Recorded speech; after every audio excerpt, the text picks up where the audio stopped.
What's up, you guys? Famous Ashley Grant here. Welcome to the third and final episode of our Podcasthon series right here on More Movement, Please. More Movement, Please is so proud to be a part of the fourth edition of Podcasthon, a global event where thousands of podcasters, all in the same week, use their platforms to shine a light on a charity that matters to them. The charity I've had the pleasure of highlighting this week is the Humane Society Animal League for Life of Madison County, Kentucky. And the links to both the organization and Podcasthon itself are in the show notes of this episode. If you haven't clicked those links yet, I'd love for you to do it after today's episode. And if you feel moved to make a donation to the Humane Society Animal League for Life, their donation link is there too. Now, if you're just joining us, first of all, hi and welcome. Please go back and listen to episodes 1 and 2 because they are so good. But here's the quick version of why Rhonda Goode is my guest this week. She's my fitness instructor at the Telford YMCA in Richmond, Kentucky, and, well, I adore her. When I was choosing a charity for Podcasthon, I asked my community for recommendations, and Rhonda is actually the one who put forward the Humane Society Animal League for Life of Madison County. I threw all the nominations into a random number generator, and hers won. The universe, as far as I'm concerned, made this call. I just showed up with a microphone. And now for the final time this week, Rhonda Goode. In this episode, we go deep on what it actually takes to set a brand new student up for long-term success. After 14 years of teaching, Rhonda can read a room in about 60 seconds. She knows almost immediately whether someone walking through the door is going to commit or they'll be gone by next week. She talks about how she approaches brand new people, what she says to them, and then, most importantly, what she would say right now to the person who is sitting at that crossroads. Maybe it's you. The one who knows something that has to change but hasn't quite made the move yet. It's direct and it's real. Nothing less than what I would expect from Rhonda Goode. And it might be exactly what you need to hear today. Let's get into it.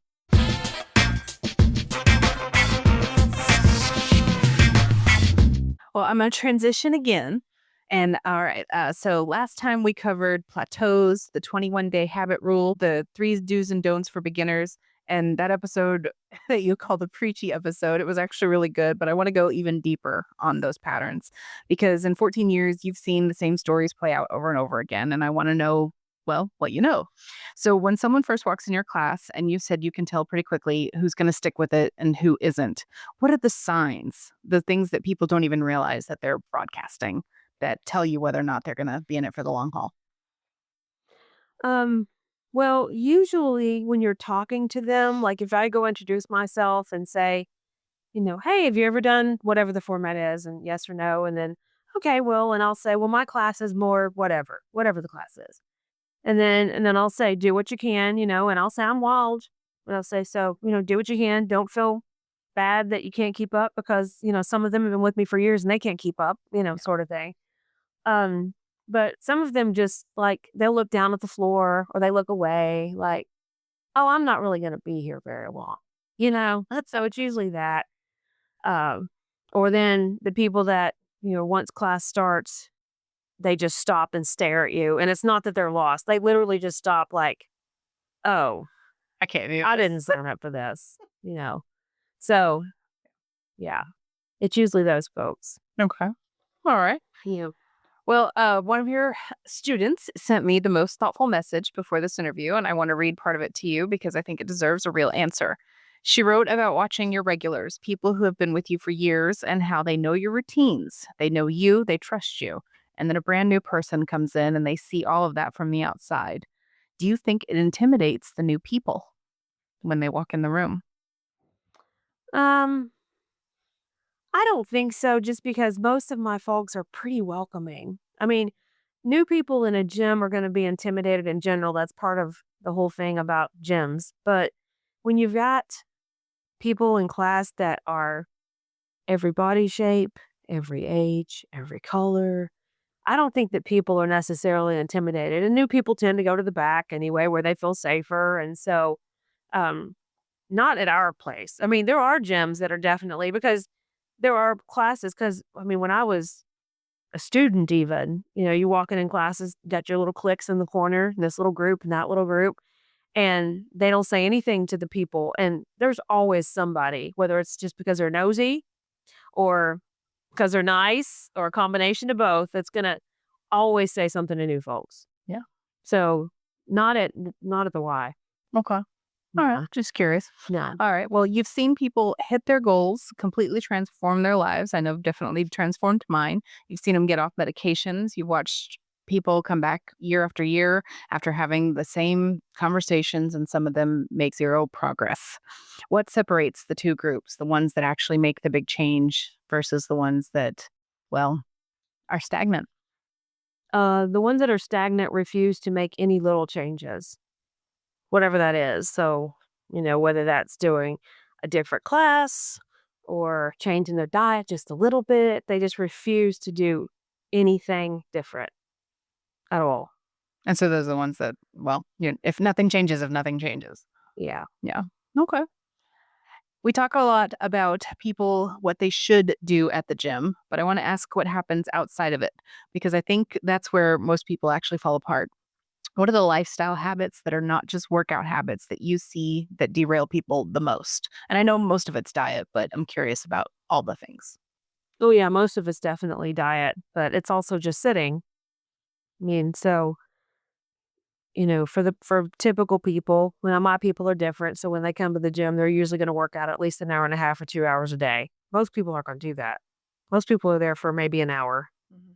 So, you can't erase an entire week of a desk job, especially if you have genetics that make you prone to being overweight and all the other things. So you can't have a desk job and come work out 3 hours a week and lose weight. Yeah. I mean, it's not going to work. Yeah. So you're going to have to go to the gym more. I mean, that's why when I was a student, when I started going like 12 hours a week and then 14 and 16. That's how often I was at the gym before I taught anything. Hmm. So to me, when I went into teaching, it wasn't necessarily that big of a deal as it grew. But you can't erase a week of inactivity. You can't erase eating whatever you want every day, all day with 3 hours at the gym. So you've got to, whatever that take the stairs, do the extra things, walk the dog. I was going to say, get a dog, walk the dog. Well, just like, when you have people with overweight dogs, I'm like, well, do you walk them? Well, we've got a backyard with a fence. Well, so do I. Yeah. Do you walk them? Yeah. No, well, guess what? That's why it's fat. Yeah. I mean, And so are you. No, I'm just kidding. You wouldn't say that to them. so yeah, I mean, you have to do some extra things. And obviously, I don't hate them. I mean, there are obviously people that are just genetically inclined to be thin. And people joke and say, I hate them, whatever. Those people tend to be the kind of people that wish that they had more shape, so they wish they had more of a butt, or they wish they had more of this or more of that, and they can't get it. Yeah. No matter what they do. So, I don't look at those people and be like, because I've got a handful of them and they could never be overweight. No matter how much they tried, they couldn't be overweight. Yeah. But I've also got a couple people that have pretty small frames that have lost 30 or 40 pounds. Mm. And on them, that's an enormous amount on them. Yeah. So, but the biggest mistake people make is just, like I tell everybody, I mean, sure, I can eat what I want. Yeah. Because of the amount of time I work out and all the other activity that I do. But I still try to sort of behave. And I always am like, what else can I do to be active today? Mm. It's always in my mind. So when people are like, you don't rest, I don't rest well. No, I mean, I rest when my body says, you're dead. That's it. You have to. You have no choice. Yeah. But otherwise, I'm always looking for something to do. To keep moving. Not cleaning. Rhonda doesn't clean. But outside, I'm always looking like, I've already mowed the lawn last weekend. I'm always like, let's do something, whatever that is. And I really enjoy the outside work. But whether that's going to the park and walking or doing something, I would rather be moving. So most people, all the mistakes are made with eating too much stuff and then just that whole Netflix and binge thing, which I've never done in my life, but sitting and just Stuffing your face. well, or even just laying around all day watching whatever. I mean, unless you're sick, that's not necessary. Yeah. Yeah. Get a treadmill.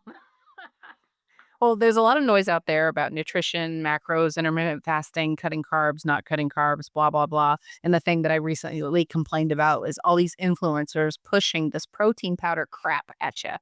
So, what I want to know is what you think about this. Is it true or is it false? Can you outwork a bad diet?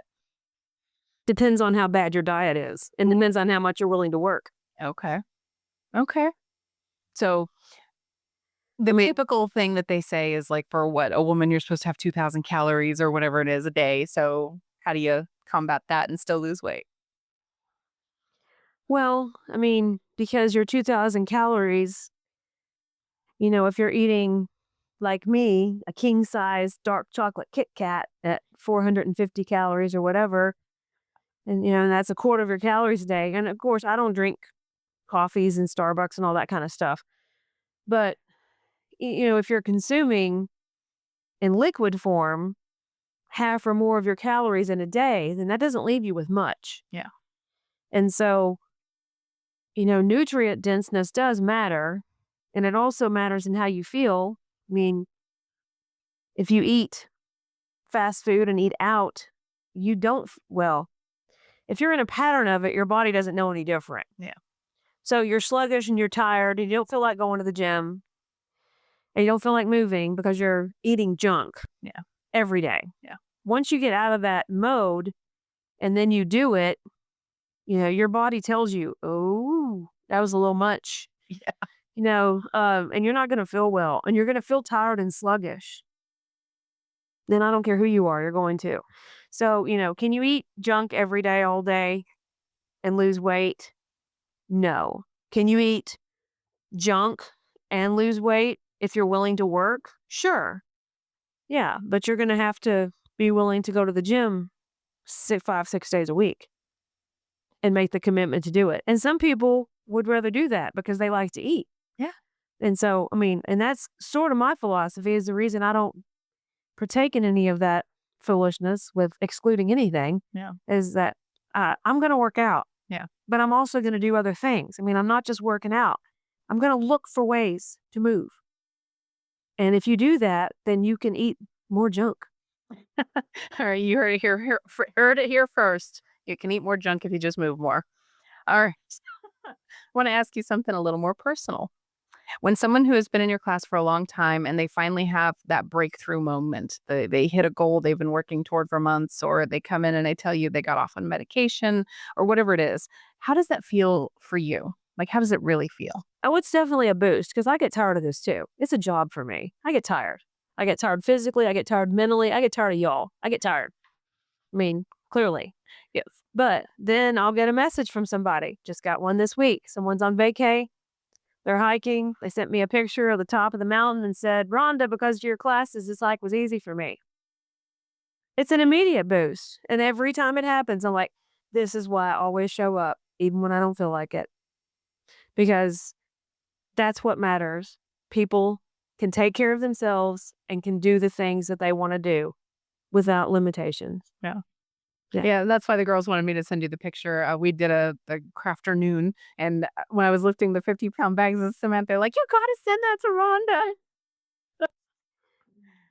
Okay, so if someone's listening to this right now and they're exactly where you were before that photo at the family reunion that we talked about all those 4 months ago, I was thinking it was longer, but it was only 4 months ago, and they know something needs to change, but they haven't made the move yet.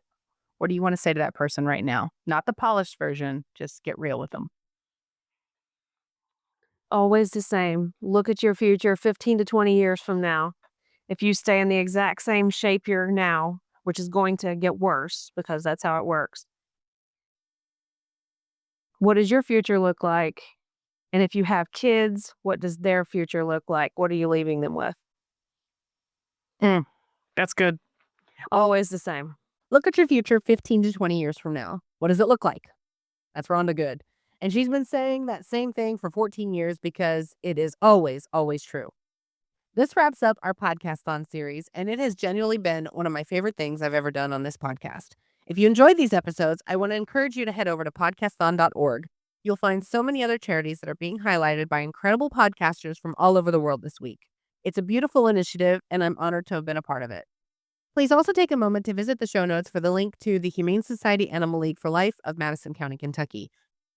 Share this episode link, donate if you can, tell someone about it. Awareness is everything. And you listening and sharing this episode is already making a difference. If you want to leave a voice note for this podcast and possibly be featured on a future episode, I would love to hear from you. Head over to famousashleygrant.com/fitness and you'll see 2 links. One's for industry pros and one is for listeners that have their own story that they would like to share. I love hearing from you guys. Thank you so much for listening to these episodes from the bottom of my heart and for being part of this little movement of movement. Onwards and upwards, my friends. Have you worked out today?